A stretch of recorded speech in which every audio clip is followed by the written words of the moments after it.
Partons maintenant au Proche-Orient, où la situation dans la bande de Gaza est chaque jour un peu plus tendue.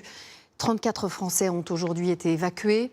La ville de Gaza est encerclée depuis hier par l'armée israélienne qui compte, je cite, y anéantir le Hamas, son objectif depuis l'attaque du 7 octobre. Les bombardements détruisent la ville et laissent des habitants livrés à eux-mêmes. Florian Litzler. Des images, grises et muettes. Voilà ce que les militaires israéliens voient quand ils bombardent leurs cibles. Et voilà la scène, vue du sol.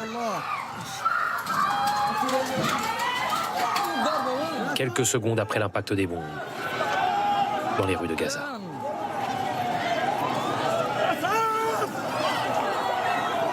Les bombes israéliennes peuvent réduire en poussière des blocs d'immeubles.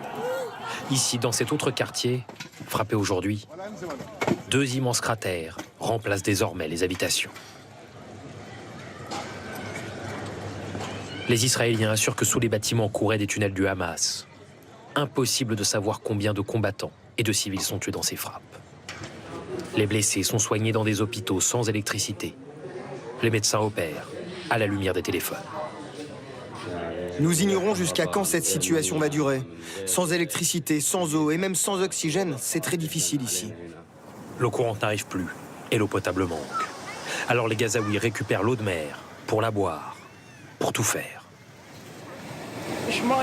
On a peur des maladies, des épidémies. Alors on vient ici se laver, laver nos vêtements, laver nos enfants. Dans les rues pour acheter à manger, il faut attendre pendant des heures. Les habitants se réfugient dans les quartiers épargnés par l'armée israélienne, mais il n'y a pas assez de nourriture pour tout le monde. Aujourd'hui, un nouveau convoi d'aide humanitaire est entré dans la bande de Gaza. D'après les associations humanitaires, il en faudra encore beaucoup d'autres.